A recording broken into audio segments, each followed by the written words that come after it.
إن الحمد لله نحمده ونستعينه ونستغفره ونعوذ بالله من شرور أنفسنا ومن سيئات أعمالنا. من يهده الله فلا مضل له ومن يضلله فلا هادي له، وأشهد أن لا إله إلا الله وحده لا شريك له، وأشهد أن محمدًا عبده ورسوله. يا أيها الذين آمنوا اتقوا الله حق تقاته ولا تموتن إلا وأنتم مسلمون.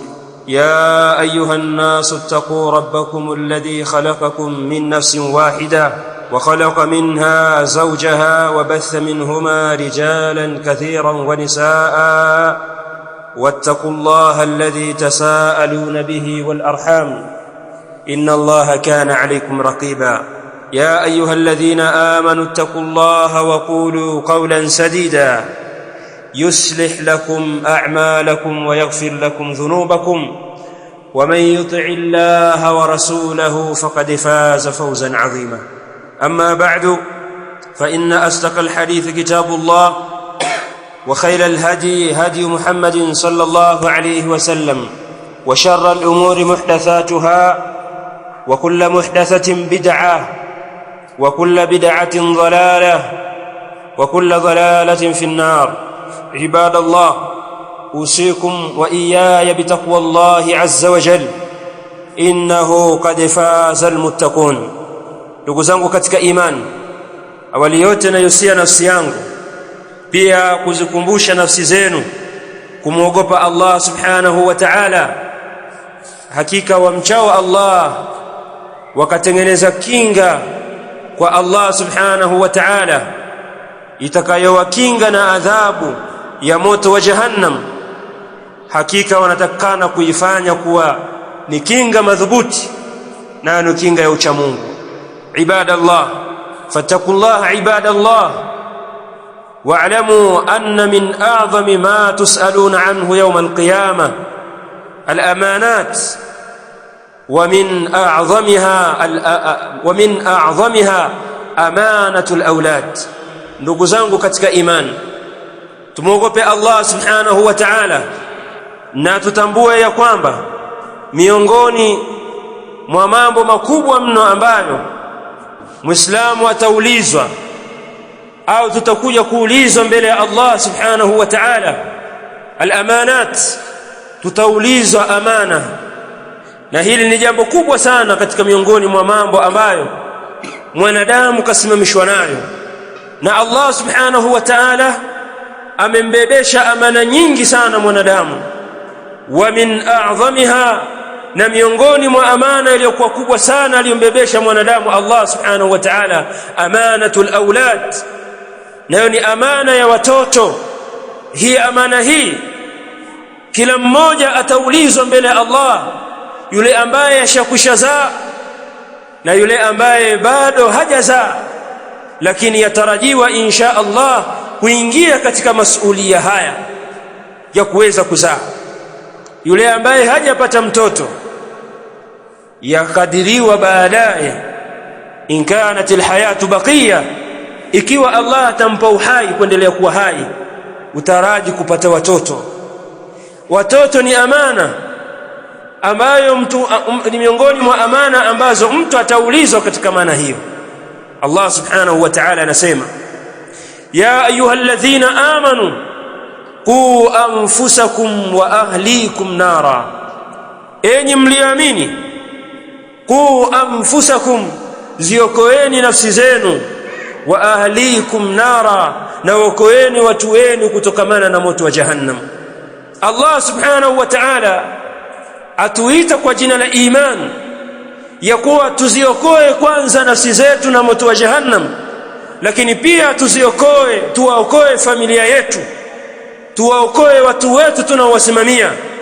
Qala Ali ibn Abi Talib radhiyallahu anhu, Ali ibn Abi Talib katika aya hii anasema, allimuhum wa adibuhum, wafundisheni watoto wenu na waadabisheni. Haya ndo Ali ibn Abi Talib khalifa aliyefasiri katika aya hii ya kuzilea na kuepusha watoto wetu na moto wa jahannam katika mambo aliyotaja Ali mambo mawili, allimuhum wa adibuhum, wafundisheni. Jambo la kwanza wasomesheni, na jambo hili la kusomesha wakusudiwa kusomeshwa dini ya Allah, wakamtambua Allah sawa sawa, wakatambua haki ya Allah sawa sawa, lakini pia wakaadabishwa katika yale ambayo Allah subhanahu wa ta'ala ameyaelekeza. Lakini Ibn Kathir rahimahullah ta'ala katika tafsiri yake anasema aymuruhum bi ta'ati Allah, waamrisheni katika kumtii Allah subhanahu wa ta'ala, wafundisheni watoto kumtii Allah, wanhauhum an ma'siyatihi, na wakatazeni kumwasi Allah subhanahu wa ta'ala. Na hii ndio shani, na hili ndio jambo la wazazi ambalo amana hii Allah amekubebesheni ya watoto, kuziokoa nafsi zenu na pia kuwaokoa watoto wenu. Na jambo la kwanza nalo ni kuwaepusha nayo ni kuamrisha kumtii Allah subhanahu wa ta'ala kwa kuwasomesha, lakini pia na kuwakataza makatazo aliyokataza Allah, na kuwaepusha yale aliyokataza Allah, na kuwakataza yale ambayo Allah subhanahu wa ta'ala la yardaha, yale ambayo Allah subhanahu wa ta'ala la yaridhi. Ayuha al-aba wal ummahat, enyi wakina mama na wakina baba, tunatakikana kumcha Allah subhanahu wa ta'ala katika malezi. Malezi sio jambo dogo, wala sio jambo la watu fulani, bali jambo la malezi wataulizwa wazazi. Ndugu zangu katika imani, enyi wazazi, wakati huu mbele yetu hapa watoto wanamalizia likizo, intahatil utal, likizo na mapumziko yanakwisha, na watoto wakaribia kuelekea katika mashule. Wazazi wakati huo watoto wanaporejea katika mashule wanahitaji kuwa makini mno, wanahitaji uangalifu uliokuwa mkubwa, kama ambavyo waliwaangalia walipokuwa chini ya mikono yao wakati hawapo katika mashule, wapo ndani ya likizo. Lakini tunataraji kuna baadhi ya wazazi ambao wanazembea katika malezi, wakati yuko katika malezi ndani ya likizo alikuwa kisimama, mpaka ikafikia hali watoto wanasimama sawa katika dini. Sasa hizi likizo zimekata, wewe mzazi unatakikana kuwa makini sana katika malezi wakati huo baada ya kutoka likizo. Watoto wengi mara nyingi hutoka katika taa ya wazazi, au wazazi hutoka katika malezi. Wazazi watoa watoto wao mpaka inafikia hali wanaziacha swala 5, dhiyati as-salah, inafikia hali swala hazisaliwi, na kisingizio cha mtoto kwenda shuleni, anawezekana iko shule kuanzia asubuhi mpaka saa 12, hasali swala ya dhuhuri wala hasali swala ya alasr, mpaka ufikia hali kutosaliwa swala ya magharibi, akasali swala 2 kwa siku peke yake. Na haya ni majanga yaliyokuwa makubwa sana, ambayo mzazi atakikani kuteteleka katika jambo la sala, kama ambavyo Allah subhanahu wa ta'ala ameamrisha sala na akazifaradhisha. Lakini achilia mbali wazazi pia uachia watoto kubaki katika shashati, wakabakia kwenye channel watizama mambo ambayo hayana maadili. Lakini pia udhoofisha wazazi na kuwatoa watoto katika kuipa nguvu dini ya Allah subhanahu wa ta'ala, kupatikana dhaifu ta'dhim ad-din, upatikana udhaifu wa kuitukuza dini, ni kwa sababu ya wazazi kutozingatia kwa watoto wao. Lakini pia mapungufu ya kuja msikitini upungua, qalla ta'alluq bil masajid wal Qur'an, upungua sana mafungamano ya mzazi kumfungamanisha mwanawe na misikiti ya Allah. Watoto upungua misikitini, kisa wanasoma shule, wasoma skuli, na waacha kusoma Qur'ani kabisa. Qur'ani ile alikuwa kiisoma au wakati yuko likizo, huiacha Qur'ani hiyo na kuweka pembeni, kisa asoma. Soma usije ukafeli, aacha kitabu cha Allah, aacha sunna za Mtume sallallahu alaihi wasallam.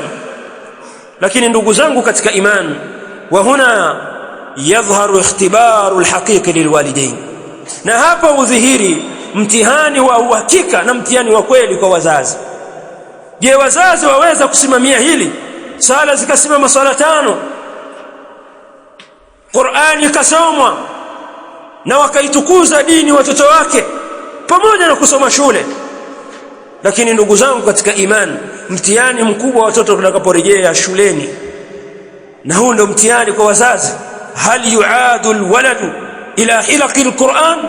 Je, mtoto atarejeshwa kwenye vikao vya Qur'ani tena au atasubiria Jumapili peke yake? Leo hii wazazi wengi wasingizia kisingizio cha tusheni, wakaacha watoto wao kusoma dini ya Allah subhanahu wa ta'ala.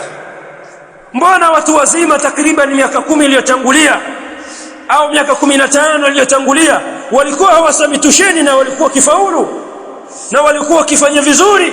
Lakini uko wapi ewe mzazi? Enyi walezi, mko wapi na kusimamia sawa sawa malezi ya watoto? Shule na skuli haimfanyi mtoto kuizuia Qur'an, kutosoma Qur'an au kuhudhuria vikao vya Qur'an. Lakini mtihani mwingine, je, mtoto atalelewa? Hal yurabba ala tauhid? Je, mwanao tamlea katika tauhid kama ambavyo alivyokuwa katika likizo? Hal yumaru bis-sala wa yutabu alaiha? Je, atasimamishiwa sala, atafuatiliwa kwenye sala hiyo na ataamrishwa sala hiyo? Kama ambavyo ilikuwa likizo, tuwaona wazazi wengine wawachapa hadi watoto wao, nenda msikitini, wawafukuza nenda chuo kwa sababu anaishi naye anamkera. Je, baada ya likizo hii wakarejea katika mashule, watasimamisha ibada na kurekebisha baadhi ya mambo kama walivyokuwa likizo? Mtume sallallahu alaihi wasallam anasema, kullukum ra'in wa kullukum mas'ulun an ra'iyatihi, nyinyi nyote ni wachunga. Kullukum ra'in, nyinyi nyote ni wachunga. Wa kullukum mas'ulun an ra'iyatihi, na nyinyi nyote kila mmoja ataulizwa kile anachokisimamia.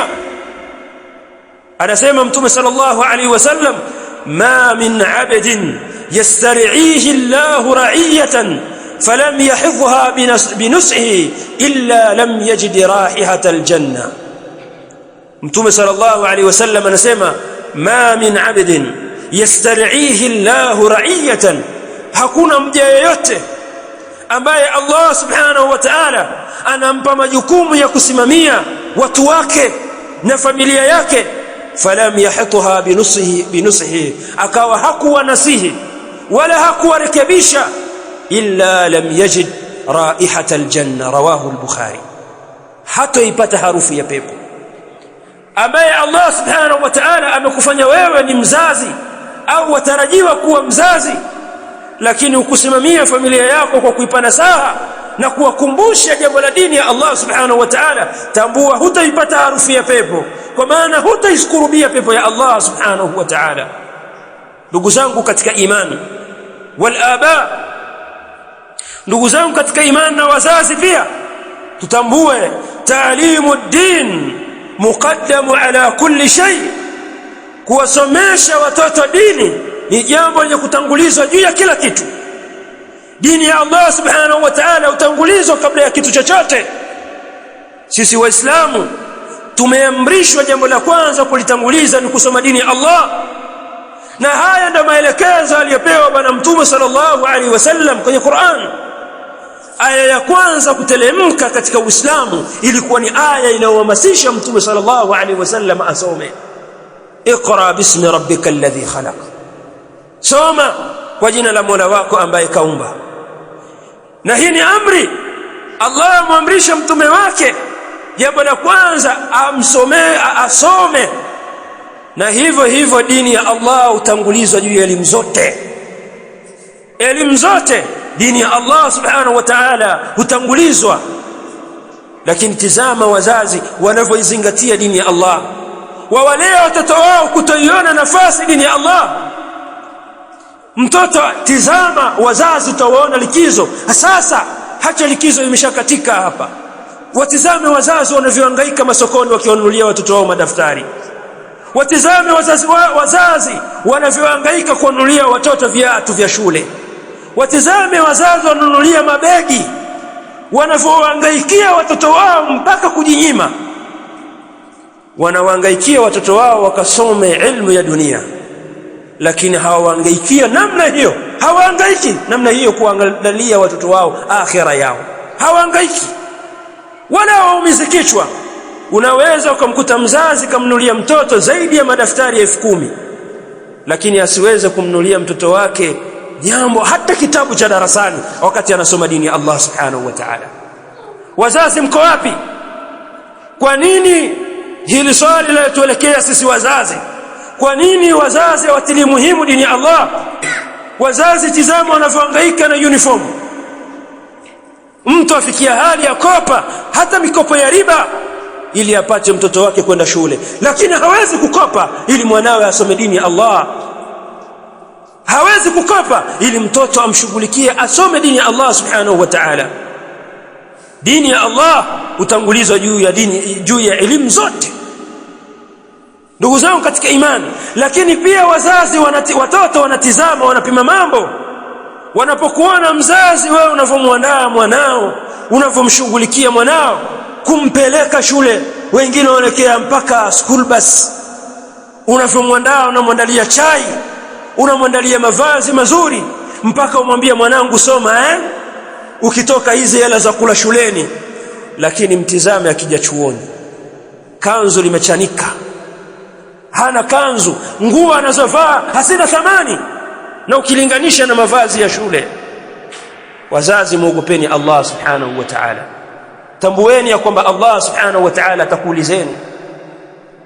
Elimu ya dini utangulizwa juu ya kila kitu.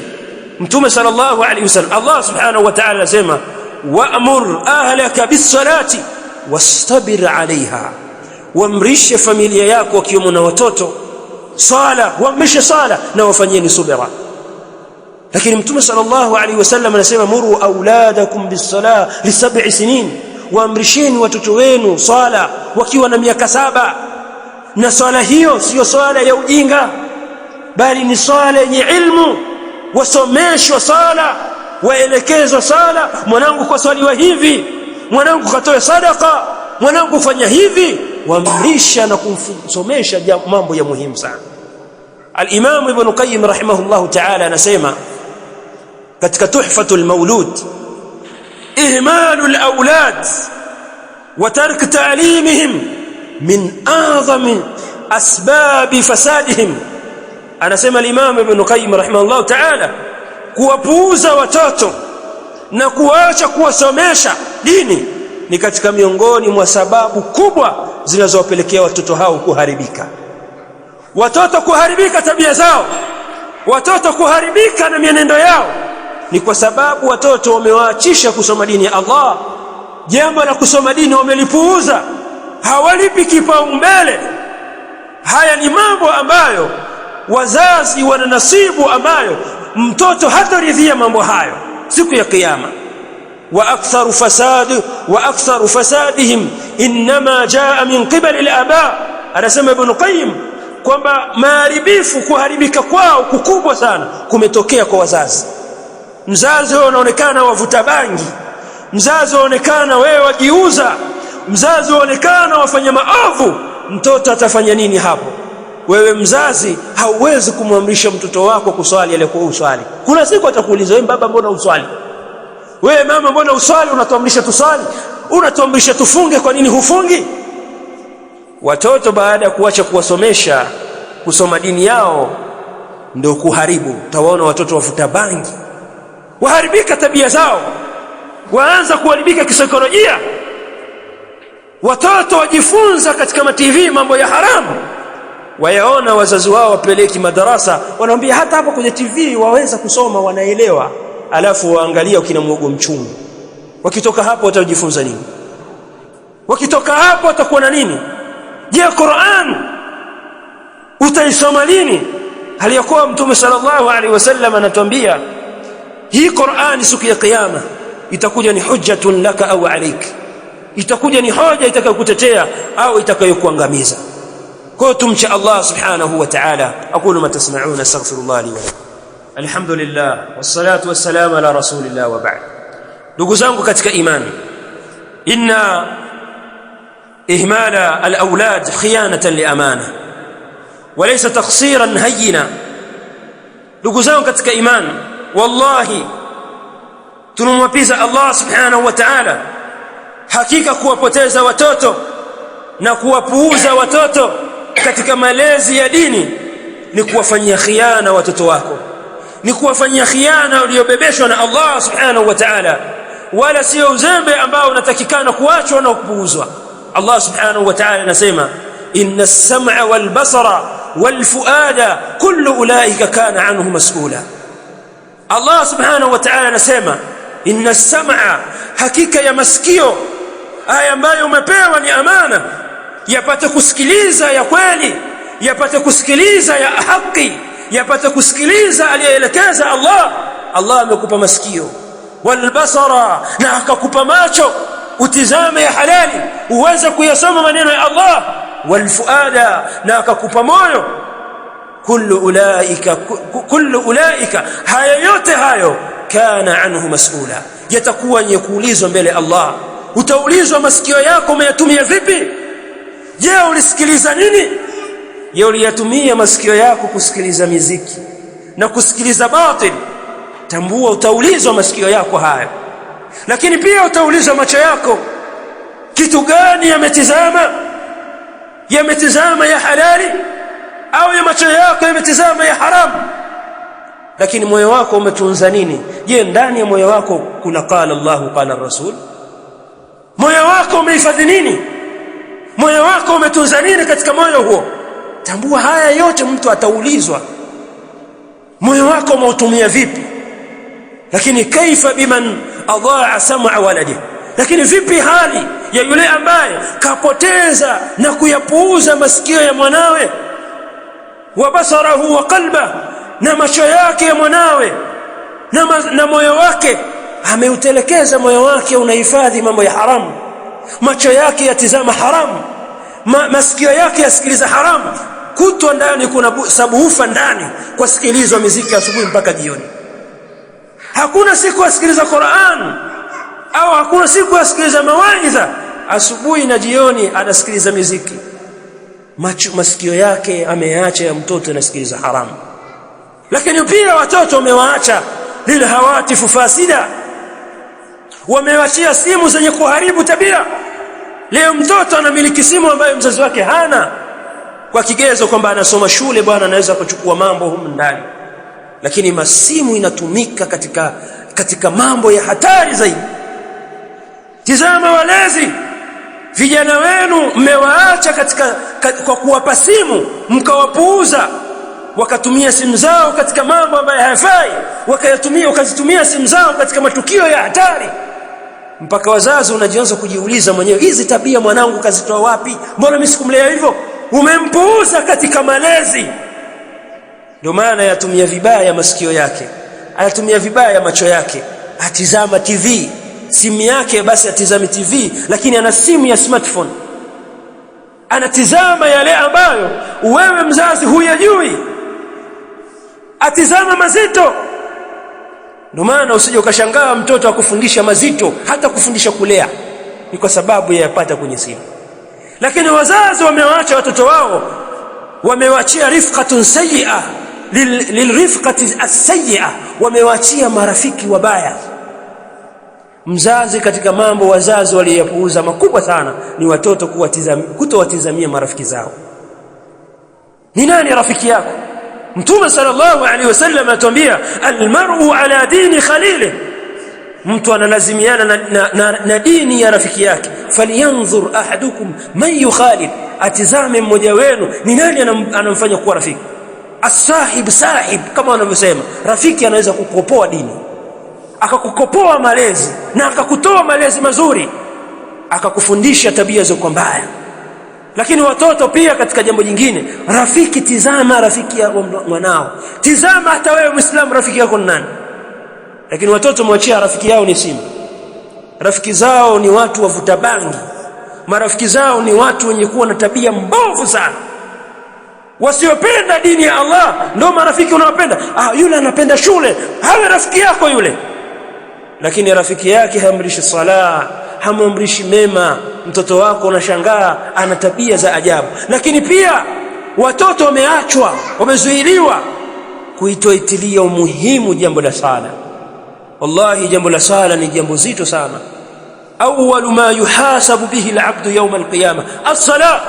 Jambo la kwanza atakaloulizwa mtu kabla ya jambo lolote ni sala. Vipi wewe mwanao ameipuuza sala?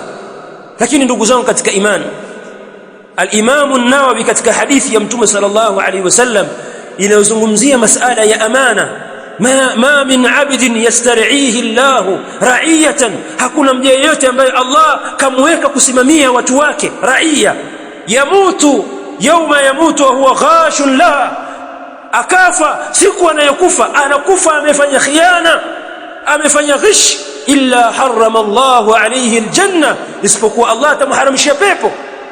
Al-Imam an-Nawawi rahimahullah ta'ala anasema fihi taghlidhun shadidun fi tarki huquqi ar-ra'iyya, ndani ya hadithi hii kupatikana maneno mazito, maneno makali katika mtu kuacha jambo la haki ya raia wake, ya wasimamizi wake. Kwa sababu mzazi, wewe kwako wewe watoto ni raia, wewe ndio rais wa nyumba.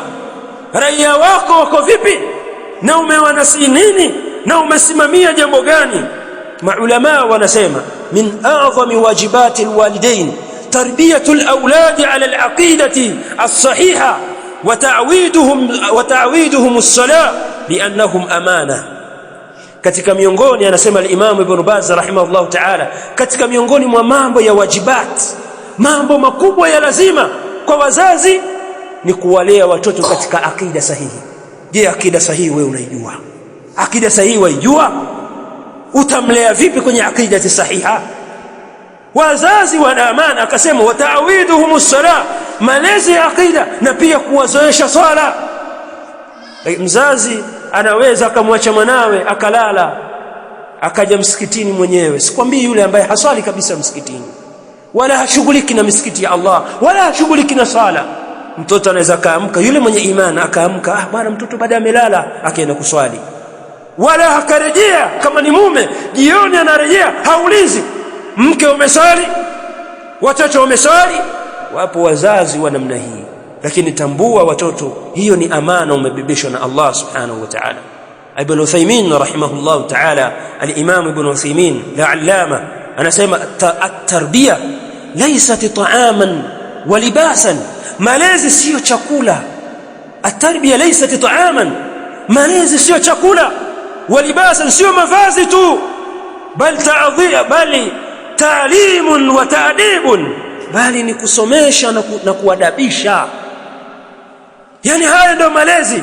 Malezi sio kumnunulia kanzu tu, malezi sio tu kumnunulia mavazi, malezi sio kumpa chakula kizuri, bali malezi ni ta'lim, kumsomesha dini ya Allah, bali malezi kumwadabisha mtoto wa atifuhu wa a'dhimuhu at-tauhid, na pia na jambo lake kubwa na kumtukuzia mwanao jambo la tauhid kama walivyokuwa salafu salih. Ndugu zangu katika imani, watoto wamepuuzwa katika malezi. Lakini pia anasema Sheikh Salih al-Fawzan hafidhahullah ta'ala, al-faragh ba'da al-'utal, kumaliza likizo min akhdari ma yakun, ni katika mambo ya hatari yanayokuwa kwa watoto. Fa in lam yushaghalu bit-ta'a shughila bil ma'siyah, mtoto asiposhughulishwa na kumtii Allah anashughulishwa na maasi. Watoto wamepuuzwa. Likizo ilipotoka watoto hawasomi, utawaona tu hawasomi dini. Wewe ukitakuona hilo, njoo baada ya likizo, njoo uje msikitini utizame watoto walikuwa wakisoma likizo na walipoondoka wakarudi mashuleni. Dini ya Allah wameipa kipaumbele gani wazazi? Watoto waelezekana kabisa hawasomi dini ya Allah, bali wakabakizia siku moja inasomwa lini ikatosha. Siku moja tu ya Jumapili, bwana ustadhi, bwana mwanangu anaenda tusheni, anatoka saa 12. Ukimtizama mzazi anamtakia kheri mwanawe, anasoma siku moja tu mpaka Jumamosi aenda tusheni. hivi atamwambia nini Allah subhanahu wa ta'ala? Ndugu zangu katika imani, hebu sisi tuliokafilika na malezi na kuonyesha watoto wetu kwamba jambo la dini utangulizwa, tusighafilike biayin wajhin, kwa sura yoyote. Talqauna Allah idha qila lakum, kwa sura yoyote utakutana na Mola wako utaulizwa. Tambua kwa sura yoyote utakutana na Mola wako atakuuliza, limadha lam tuallim waladaka sala, kwa nini mwanao kumfundisha sala? Utaulizwa swali hili wala hutaweza kulikimbia. Limadha qaddamta alhatifa ala almushafi, kwa nini umetanguliza simu juu ya mushafu? Qur'ani umeipa kipaumbele gani? Maneno ya Allah subhanahu wa ta'ala umeyatanguliza kwenye jambo gani? Au umetanguliza simu na mambo mengine? Umetanguliza skuli juu ya dini ya Allah subhanahu wa ta'ala? Tambua haya maswali mzazi utaulizwa, hautakwepa, utamkwepa Allah subhanahu wa ta'ala. Lakini pia utaulizwa, limadha lam tudkhiluhu halaqat alquran, haya maswali jiandae. Kwa nini ukumuingiza katika halaka za Qur'an, kwenye tahfidhi za Qur'an, kwenye sehemu za madrasa, wakasoma Qur'an, akasoma hadithi, akamtambua Allah subhanahu wa ta'ala? Tambua hili swali utakuja kuuliza. Allah subhanahu wa ta'ala anasema, yawma la yanfa'u malun wala banun, ikumbukeni siku ambayo haitomnufaisha mtu yoyote, mali aliyoikusanya haitomnufaisha siku hiyo, wala banun, wala watoto wake hawatomnufaisha, illa man ata Allah biqalbin salim, isipokuwa yule ambaye kafika kwa Allah kwa moyo uliokuwa umesalimika, yeye na kizazi chake. Al-Imam Sufyan ath-Thawri rahimahullah ta'ala anasema, kanu salaf, walikuwa wema waliotangulia, yuallimuna auladahum alhalala walharama kama yuallimunahum as-surata min al-Qur'an. Wema waliotangulia walikuwa wakiwafundisha watoto wao hii ni halali na hii ni haramu, kama wanavyofundisha suratul Fatiha, kama walivyokuwa wakiwafundisha sura katika Qur'an kwamba hii acha ni haramu, riba ni haramu. Lakini wazazi, tizama, wanafunzi watoto wao wakiingia katika vyuo, ni watu gani wanaenda kuingia katika mikopo ili watoto wao wasome? Wanaingia katika mikopo ya riba.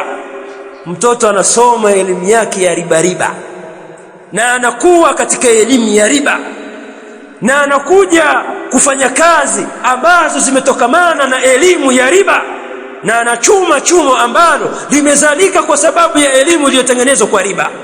Unadhani kwenye kizazi chako kutakuwa na salama au majitengenezea laana? Tumuogope Allah subhanahu wa ta'ala, tuwasomeshe watoto wetu halali na haramu, kwamba hii ni halali ifanyie kazi na hii ni haramu jiepushe nayo, kuwa mbali na mambo haya. Hao ndio walivyokuwa kifanya salaf.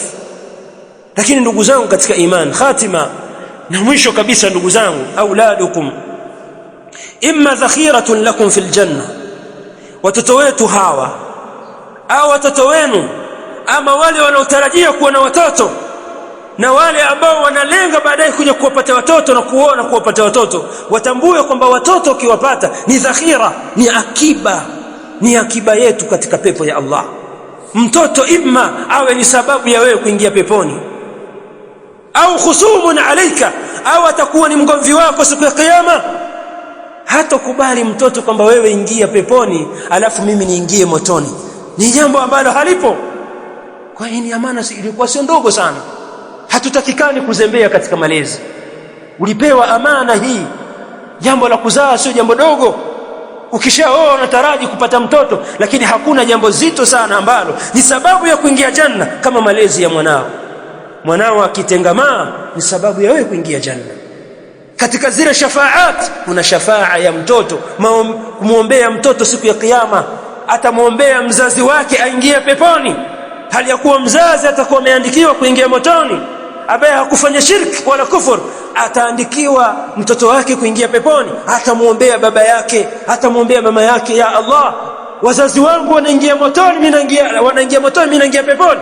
Wataombea shafaa ili wapate kuingia peponi wazazi wao. Lakini wewe andaa nini hapa? Au mwanao ni moto, watengeneza moto hapa duniani. Taqullaha ibadallah. Kuna maneno wasema, fa imma rabbaytumuhum ala alquran, imma muwale watoto kwenye Qur'an, au rabbahumush shaitanu ala alghafla.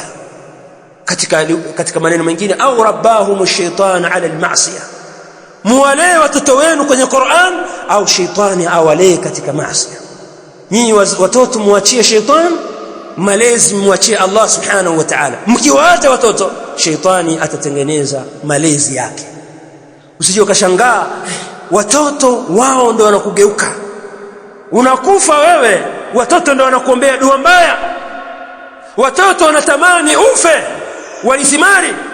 Hawa watoto hawatamani wewe endelee kubaki, angalau wakakuombea dua, wakakuombea kadha. Lakini wazazi, na saha zangu katika hutuba hii, wazazi wametelekeza watoto wao na kuelekeza katika mashule. Hatusemi shule ni haramu, wala hatusemi shule haifai, lakini haki ya Allah utangulizwa. Haki ya Allah mukaddam, inatangulizwa haki ya Allah kabla ya haki ya jambo lolote. Je, mwanao umemlea katika kutanguliza haki ya Allah? Tumuogope Allah, tutaulizwa.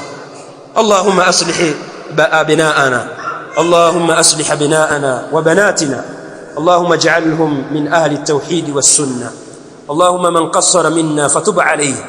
Allahumma ij'al abnaa al-muslimin qurrata a'yun li-abaihim.